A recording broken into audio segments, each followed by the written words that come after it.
You're listening to Comic Reflections, episode 180. I'm your host, Nicholas Prom. And I'm Jeff Barnhart, supervillain from Australia, the platypus. The kangaroo. Both are equally ridiculous. Yes. But the platypus is adorable. And poisonous.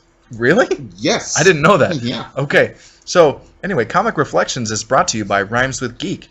You can check out this show, plus many other cool podcasts like the all-new Anti-Fanboy, Ultimate Facepalm, and Super Podcasto Magnifico at rhymeswithgeek.com.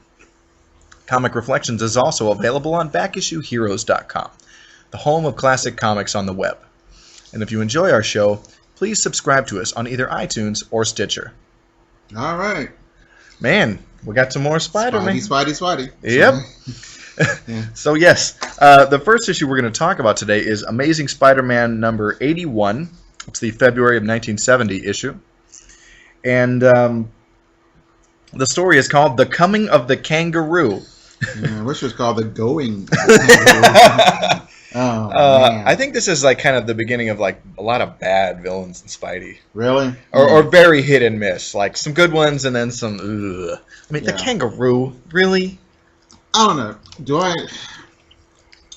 Let's go talk about the kangaroo now. It's a bad name. It's so silly. It's the Fluffy Bunny or something. And the origin story, which we'll get to later, is he lives with the kangaroos, he trains with the kangaroos, he eats with the kangaroos, and he gets kangaroo powers, which is utterly ridiculous. And we're talking about comic books. Yeah, and that's that kind of origin harkens back to like something from the 40s that somebody would buy. Oh yeah, he lived with the kangaroos and learned their ways, But it doesn't work for a comic in 1970. I don't know if it worked in 1940. People would laugh at it, I think. But, I don't know. Oh, maybe not. Yeah. And he's not that interesting. Yeah. So he's a bad guy. Yeah. Let me give the credits, and I have some other thoughts on this guy before we get going. Mm-hmm. John Romita plotted this, and Stan Lee wrote the script. John Buscema did the pencils, and Jim Mooney inked here. Mm-hmm. And the thing about the kangaroo is, it's almost like, Spider-Man has had a lot of success with villains who are named from the animal kingdom. Mm-hmm. Okay, we have Doc Ock, we've got the Vulture, we've got the Rhino, the Scorpion, the Lizard. All these are great Spidey villains. Yeah. Yeah. But the kangaroo? That's not even... See, all those animals are dangerous. Or really interesting. Yeah. Oh, kangaroos are very interesting. And actually, they're kind of dangerous. That beat the crap out of you. Yeah. And they have killed a person. I was reading up on it. And you ever see those like cartoons where somebody boxes a kangaroo? Well, people do. And there's footage of people boxing kangaroos. They get their butts kicked. Yeah. But it's just a ridiculous name. It's, Yeah. And there's so many jumping villains. You have Batroc the Leaper. You've got you've got the Toad. You have Leapfrog. And now we have the kangaroo. Mm-hmm. And they're just hopping around. Isn't that exciting? Yeah, well, it's not original now, and it's not that exciting, and it wasn't that great to begin with. Yeah. In real life, leaping would be pretty cool, so... I get it. It's a fairly real-life possible superpower. Yeah. Oh, the football went on top of the roof. Oh, save the day. And, and there was one of the $6 Million Man's... No. His cool powers. Well, a lot of $6 Million Man. This is an awful show, but it worked when I was 12 or whatever. Sure, and I think that's the time that's meant to work. But yeah, he does super strength too, which is cool. But man, that's just what about the wallaby? The koala bear? Watch out! Well, it's just like you haven't had a superhero or a villain that's like the bunny rabbit. It's ridiculous. Yeah, which is hopping around. Which was why Monty Python did the and Holy Grail. Yeah. Did the little bunny rabbit because it's so ridiculous to be dangerous, and that's what made it funny. Yeah. Yeah, I can't think of some. There's a lot of dangerous things.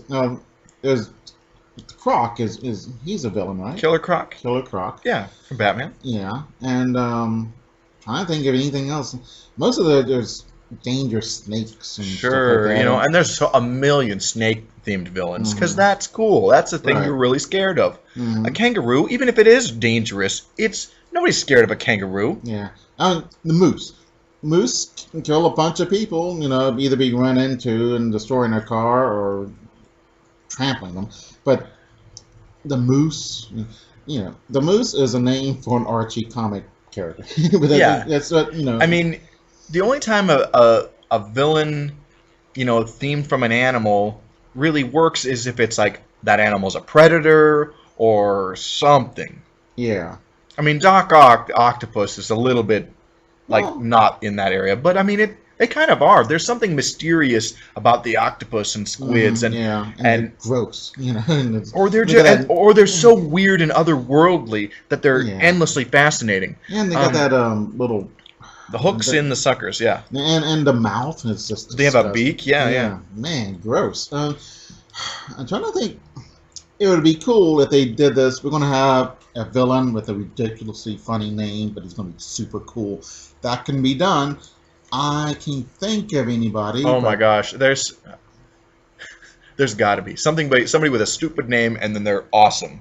Yeah. There's got to be a villain like name that's stupid, and the people who thought of it didn't think it was stupid. It has to be. We're going to get him a goofy name on purpose. And then he's going to be awesome. Right. I like that. That's a really good idea.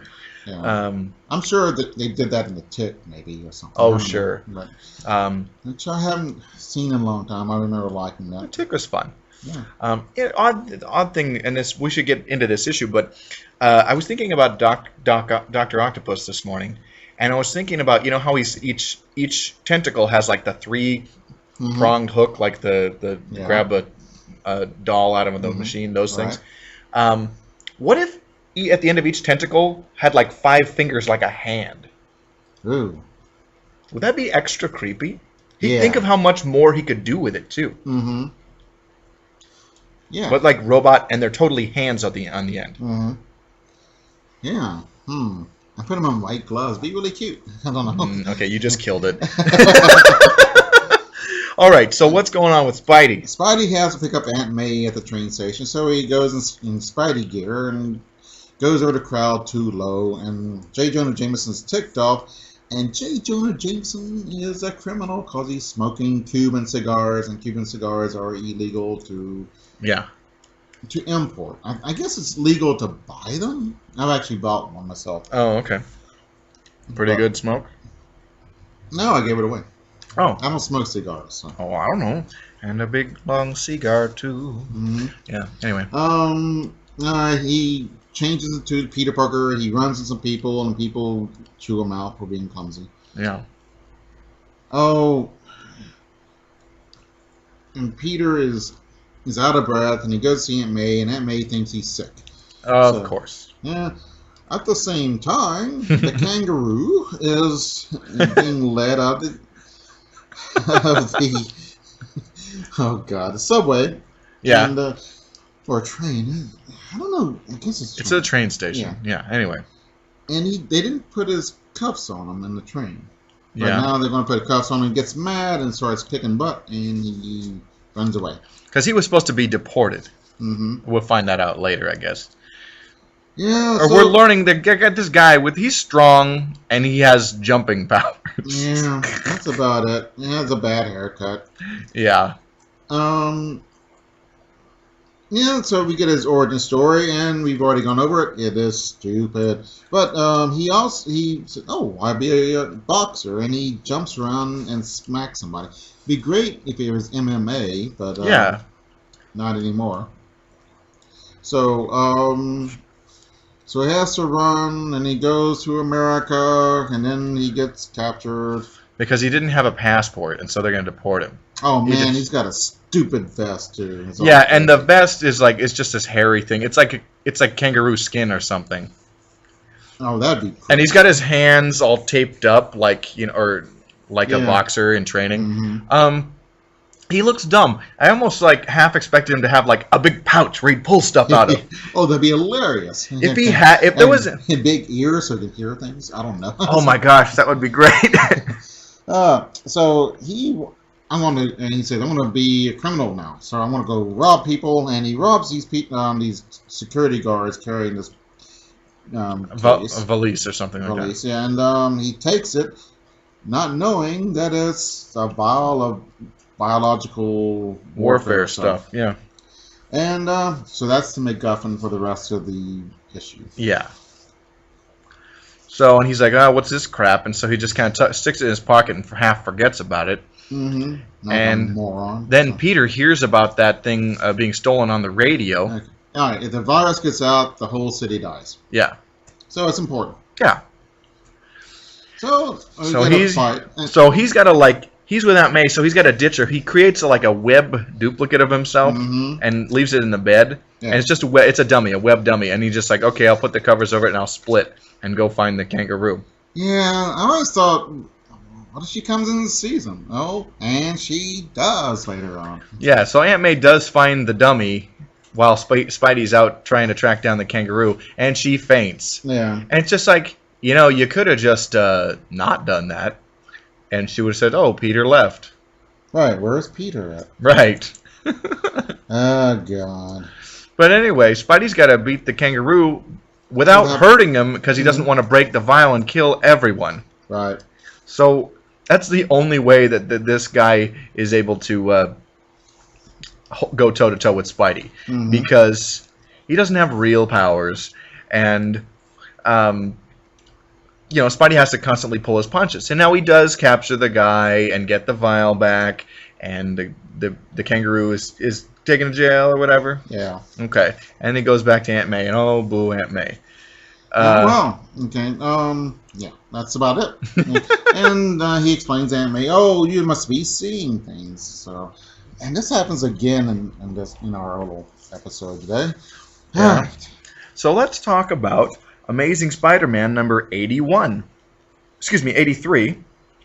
And the story is called The Schemer. It's written by Stan Lee, pencils by John Romita, and inked by Mike Esposito. Yeah, I love this type of stuff. I like schemes, cleverness, and strategies and all this that are really clever. You're missing an issue, so I'm not sure in how between. Clever. Yeah. So I'm not sure how clever it got, but but we get the introduction and the conclusion of this 3-part arc. It looks fairly cool. Yeah. So the Schemer is this new supervillain in town. He's trying to muscle in on the Kingpin's territory, and he's succeeding. Yeah. Do you like the name Schemer? It'll do. That's what I'm thinking too. So I'm pretty sure this is his only arc. So too bad. I like the fighting between Kingpin and Schemer. Yeah. I really enjoyed it. So yeah, well, we'll get to that. I went on about 20 different pages. So the Schemer's in town. He's going after the Kingpin. So he starts going after the Kingpin by robbing his goons. Yeah. And Spider-Man comes into it and says, "Oh, what's going on? There's a Kingpin, and they're being attacked." So he comes in and beats the crap out of a bunch of people. That's Yeah. So he's thinking about the Kingpin. He's worried about him because Kingpin can almost beat his butt. Yeah, because the Kingpin's a physically powerful guy. So we have an interesting vignette with Kingpin and his wife, Vanessa. Which I had not seen before. No? And I knew he has a wife afterwards. I'm not sure it's the same one. Maybe it is Vanessa, yeah. It's the same. She looks like Witch Queen. She's lovely. She is a handsome, middle-aged woman. Yeah. Well, she seems okay and nice. So. She is not crazy about him being a criminal, even though she's in the lap of luxury because of it. Yeah. So they Does have. That bother me? I don't know. All right. Say my wife instead of being because it's about security. Think about it, security. That's what people are about. Yeah. So. Yeah. I think Charles Manson got married though. So. Yeah. I thought it must have been a scheme though. I think that here is a scheme that they're going to get married, and then she's going to take his name and be able to sell his stuff once he dies. I don't know. Okay. I really don't. But anyway, the Kingpin and Vanessa, they have a son. Yeah, who is missing. Yeah. They sent him to the Alps to study and ski and gave him everything, but he's missing. Mm-hmm. And so the Kingpin's raging and fuming about that. Yeah. Okay. Back of the Daily Bugle. Yeah, he sells some. Peter sells some photos to cheap old J. Jonah Jameson. Only $5 a piece, which is probably super cheap even then. Well, I mean, what's $5 is probably $50 in 1970. You know, comparatively speaking. Maybe so, yeah. But and still, even then, for a major newspaper, it's newspaper, cheap. Yeah. Yeah. So. Oh, okay. Oh, and he goes to the doctor. Says, "Oh, I haven't paid your bill yet. Oh, it's already been taken care of. Medicaid. I forgot. Yay! Yay! So Peter's great. My money problems are not as bad as he thought." Mm-hmm. And then we get back to the schemer and his super villainous lair. He's got this desk that's kind of a half circle. He's got all these switches and things on it. I know. I want that at work. Right? Mm-hmm. All right. Now he's scheming away. He's wringing his gloves, you know. So yeah. All right. Flash is here, and he's being bid farewell, and the girls give him lots of kisses, and that's kind of cool. Yeah, Mary Jane and Gwen. And so, yeah, off to Nam Flash goes. Yeah, I'd love what Peter said. I know you're being friendly, Gwen, but... You're right. Yeah, what the hell? The guy's going to die, probably. Oh, no. He doesn't, but... No. But, you know, he could. Yeah. Mm-hmm. Or get injured, or... Yeah. Or be in a really bad Vietnam War movie. Yeah. I mean, all things can happen. So I remember we read one the last time we cycled through Spidey, where he was coming back from Nam, and there was somebody from Nam chasing him. Remember that? Yeah, barely. Yeah. Well, we'll revisit it again when we get into the essential volumes, when we shift over to doing that. So. All right. Okay. Yeah. Peter and Gwen walking by, and then he's almost killed. So, yeah, by a truck, a rolling truck. And he uses a parking meter to pin it so that he and Gwen aren't crushed. Mm-hmm. But Gwendy's hurt, and she's got to go to the hospital. So he goes off. As Spidey. Yeah. Then he goes off. And it had to do with the schemer. Yeah. So he puts a Spidey signal, which we have not seen yet. The Spider Tracer? Yeah. Not a Spidey signal. Oh, it's okay, Spidey Tracer. Okay. Yeah. All right. Oh, so well, they're different. Yeah, but I haven't seen that. I mean, I saw it in the TV show all the time. Oh, the Spider Tracer? Yeah. Yeah. But I never. This is the first time I've seen it in the comic books. Really? Yeah. Oh. But it won't be the last. Mm-hmm. But yeah, I like the Spider Tracer. I've always enjoyed that. So anyway, he tracks down the schemer and crashes and kicks the crap out of all his henchmen. Mm-hmm. And this schemer's got some cool stuff. Yeah. He's got the cape with the sword in is kind of dumb, but and he's got he's throwing levers and electrifying things and shooting ray guns. Yeah, Spidey gets on the desk, and the thing above the desk is the hydraulic press. Yeah, and I thought so it was decorative. So it comes down to crush him, but Spidey breaks it because powers. Yeah, and Spidey messes up his desk, and because he just breaks everything, and Schemer's really ticked off about that. So Spidey splits because there's gas in the room too, and then he changes back to Peter, and visits Gwen in the hospital. Yeah, and Gwen's kind of ticked off because he was not there. Right. Yeah, which is it's part of the soap opera, but yeah. All right. So we skip ahead to part 3 of this story. Who knows what's transpired in the issue between? But this is Amazing Spider-Man number 85, and the story is called "The Secret of the Schemer," written by Stan Lee, with layouts by John Romita, pencils by John Buscema, and inked by Jim Mooney. So. All right, Spider-Man's angry because Schemer I guess Schemer and Spidey were fighting, and Kingpin, and something happened to Vanessa, but Vanessa comes out, hey, I'm okay. So yeah. So but the Kingpin suspects Vanessa of collusion with the Schemer. Mm-hmm. And anyway, so he's go to the Schemer. He's in the Schemer mobile driving around. Yeah. Oh, the Schemer mobiles. I don't know if it's called that, but I'm calling it that because he is every stereotypical supervillain trope, though. Yeah. Yeah, with the widow's peak, with the shock of white hair. Yeah, and the yellow cape, and the fact that he wears a cape. It's actually good. Spider does. What is Spider? Well, that's right. Fantastic Four didn't wear capes either. No. They would just look dumb. Can you imagine Reed Richards with a cape? You imagine the Thing with the cape?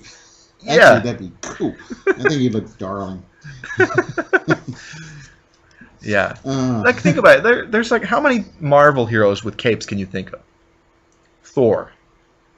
Yeah. X-Men don't have them, do they? No X-Men have capes that I can think of off the top of my head. I think Magneto might have had. Well, yeah, but villains. Yeah. You're talking villains. I'm talking about Marvel superheroes. Mm-hmm. Not too many capes. Yeah. Okay. No capes. So.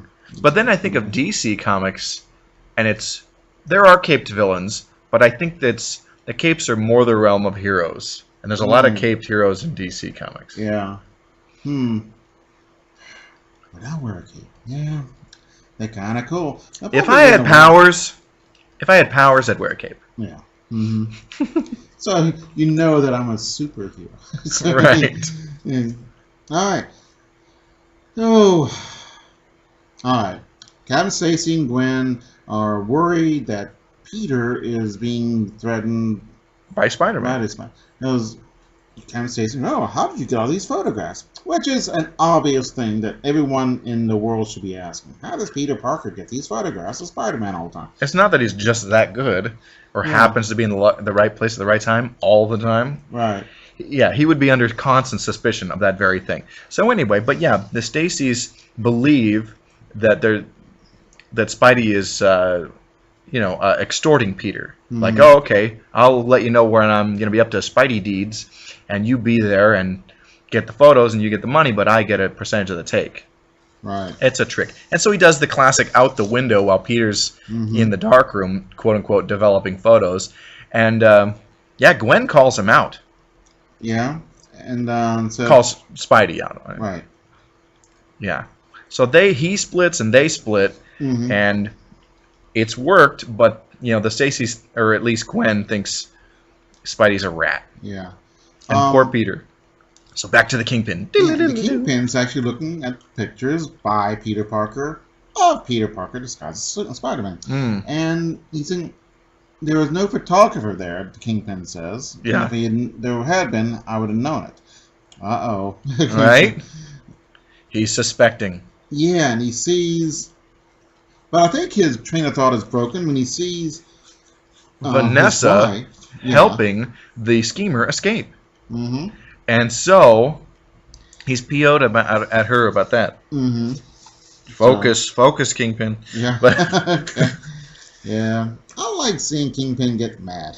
Yeah. It's kind of fun. Good. So. All right. So there's that. He thinks she's hiding something, and she is. Mm-hmm. So. Yeah. The schemer crashed his car earlier, and then Spider-Man looks at it. And it explodes, because it was rigged to explode. And he checks in on the schemer scheming away at his lab. And what happens? So Spidey and Schemer fight. Sword like Rod, sewn right into your cloak's lining. Yeah, that's not a good idea. That's kind of pulpy. Yeah. All right. So he uses a bolo from Australia. Yeah. To made out of his Spidey web to clear the smoke. Oh yeah, there's smoke in the room. Yeah. I don't know. It's all that. Okay, big fights. Oh gosh. Okay, and so Spider-Man. This is really tiresome for you, isn't it? Oh, it's hard because it's hard to explain these plots. Alright, so there's a fight between Schemer and Spider-Man. Spider-Man wins. He realizes that there is a reward for Schemer, so he takes him to a place to get the reward. Yeah. And, hey, this doesn't look like a police station. It looks like someone's office. And it is someone's office. So it's a trick. Yeah. And Spider-Man is encased in a steel web. Aha. Aha. What irony. Yes. It would be funny if it was an iron web. It'd be real irony.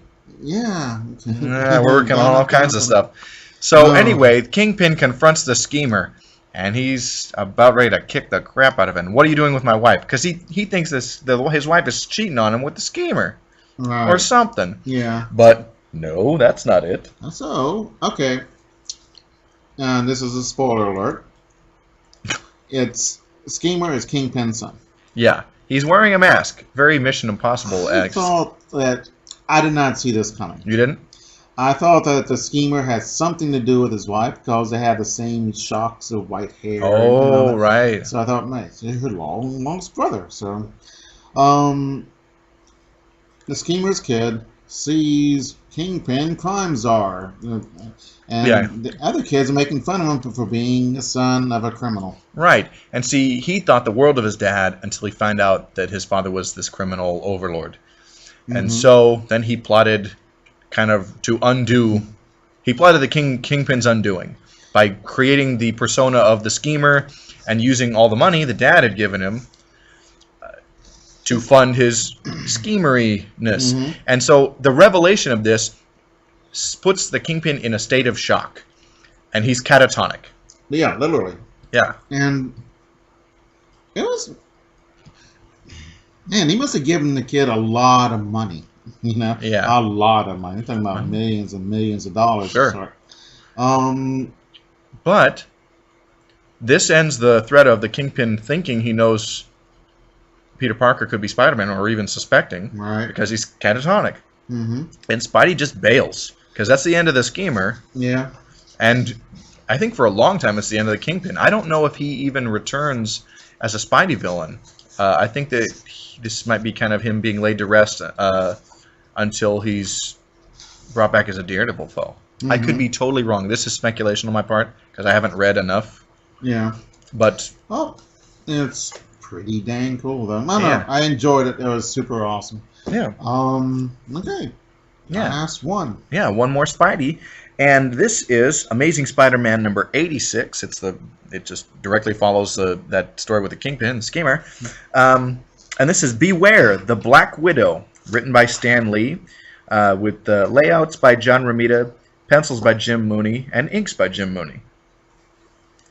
So. Okay. Well, we all know who the Black Widow is. Yeah, she's great. And she always takes her clothes off whenever she shows up somewhere. God bless her. But there's always a scene of her changing her clothes. Always. Yeah.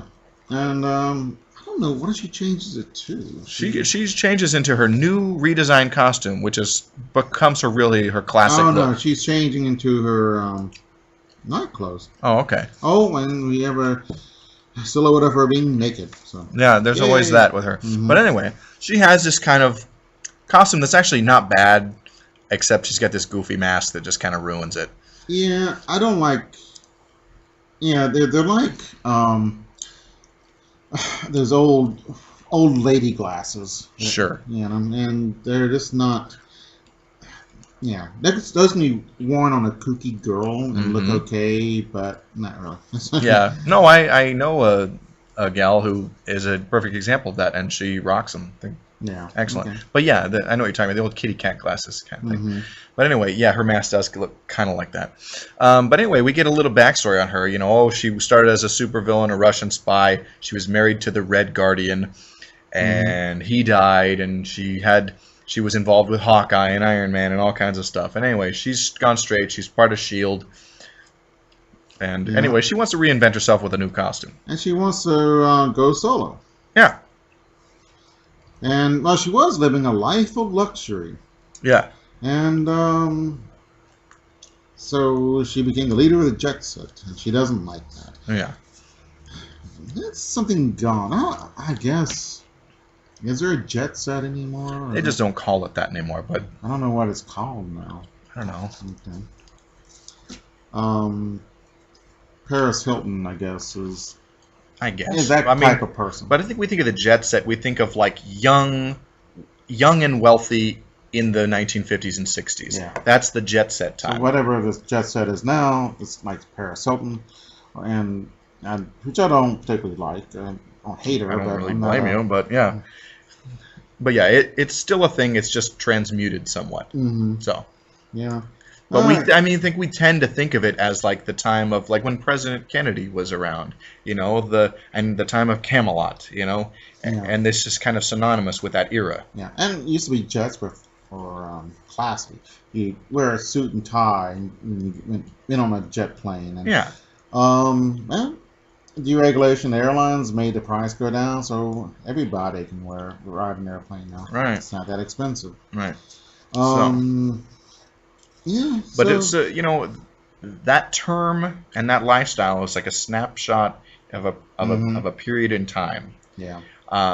It's the kind of lifestyle that Hugh Hefner glamorized and wrote about in Playboy in the 60s and into the 70s. That. Yeah. I guess it's called high society. And it used to be. I don't know what it's called now, but. Yeah. All right. Peter meets Gwen and her father, Captain Stacy, and Captain Stacy and Gwen think something's going on. And they're worried about his involvement with Spidey. Yeah. Meanwhile, the Black Widow tests out her new costume and her new cable and widow blasts or whatever on her wrist gauntlets, and she wants to go test her mettle against Spider-Man because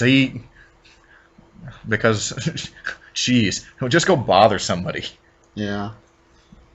Yep. She's Black Widow, a spider, so there's a spider guy, so she needs to talk to the spider guy and see how he rolls. And I wonder when this storyline or this issue was brought up, the idea was plotted, I wonder if they thought, what if we had another spider-themed partner for him? If that was an idea. Yeah. And I don't think it's too long after this that she becomes partnered with Daredevil. Mm-hmm. And that was something that lasted for quite a while. Yeah. J. Jonah Jameson sees her and is really ticked off about it. Why? Because there's another web slinger. All right. Yeah. So she attacks Spider-Man. Yeah. And she's testing him, and Spider-Man is, of course, sick once again. Yeah. Is he losing his Spidey powers? Right. And it's another one of somebody who obviously couldn't really hold their own against him normally, but he's sick, and of course pulling his punches because he doesn't want to hurt anybody. So it's just another, we can show off. We're showing off and just have several pages of fighting. Yeah. For no real reason. Well, and yeah, I can see her nice form and very, very tight. It's very based. It's like the Emma Peel kind of costume. It's the Diana Rigg. Nothing wrong with that. No. So that's about it. So, yeah, and so they fight to a standstill, and then they split, and it's fine, and that's kind of it. Yeah. Hey, Twinkie alert with Daredevil. Yeah. Now this is one I've not seen. There's a fake Daredevil stealing stuff, so the real Daredevil sets out some Hostess fruit pies. And it captures them. And the great thing about Hostess fruit, and this is why they ought to use this in real life, because the criminal's not that mad that you caught him, because he's eating fruit pies. Right. Man, wouldn't that be great? That's an excellent deterrent for crime. So now we get, oh my god, I'm losing my Spidey powers. But he's not. Yeah. But I think it's interesting. If you are sick, I think it's an interesting idea that your powers would kind of be on the wane. Oh, true, yeah. Just like any other, ability or your regular physical strength would be dulled by being sick. Yeah. Oh, I complain about it. It's not that it's used that I complain about it. It's used too much in Spider-Man that he's losing his powers, he's sick, Aunt May's sick, his dog is sick. blah blah blah. Everyone getting sick. It is so overdone, and that is, I don't know. You got how many Spider-Man things? There's probably about 2,000 Spider-Man issues now. There's about a bunch. Sure, easily. There's only so much you can write about, I know, but when you read them like this, instead of once a month like you're supposed to, the tropes hit hard and heavy at the same time. I see, and because there are certain Spider-Man tropes that will come back again and again because they're familiar themes that we like to play with, they become tired. Is that what you're saying? Yeah. I'm quibbling. They were fun to read. I love the Schemer versus the Kingpin. Yeah. That was great. The thing with Black Widow, that was it wasn't bad. I like Kevin Stacy getting wise to it, and it's kind of neat. Yep. And that was pretty clever. And that's a developing subplot. I love the subplots in this. Mm-hmm. Yeah. But I wish the Schemer was around more. I'd like to see him again. I love Kingpin. So, yeah, but I think Schemer was dreamed up and like, how can we kind of write the Kingpin out of the series for a while? And because you can't have the Kingpin of crime around and then he's fighting the Lizard or something. Yeah. This is the biggest bad guy in town, and Spider-Man should be going after the biggest bad guy. Right, but I think they were like, okay, he had a lot of issues once the Kingpin was around, where he's fighting this guy. For like the last 50 issues, he's been around a lot. And you can use someone too much. Mm-hmm. So it's like, can we not have this guy around constantly? So things are changing. And we're trying new things. We're having new villains. Let's have him fight the Black Widow. Oh, let's have this guy, the Kangaroo. See if that guy works out. Some of it works, some of it does not. Yeah. And villains come back if somebody likes them or if somebody has a good idea for it. Yeah. I didn't read the pages, the letter pages. I don't know what people said about it. So. I'd be curious to read. Well, what do people thought about the Kangaroo? Oh, he's the best. Yeah, he's better than the Green Goblin. Like, can you imagine if there was that guy? Yeah. I'm sure. I mean, we ought to just. I always thought, be that guy. Like, write a fake letter like, man, the Kangaroo's great! Yeah, or something really awful and be really, in favor of it. Be like the Laszlo letters, you know what I'm talking about? No, but you'll explain, I'm sure. On Silent Live, they had a Vatican priest talk about it. Father Guido Sarducci? Right. Okay. And the guy who is Guido Sarducci wrote letters, goofball letters to people and all that. Okay. And acted really stupid and stuff like that. So, and they were fun. There's a book about them. You can Google them. Okay. So, all right. I guess we'll see you in the funny pages.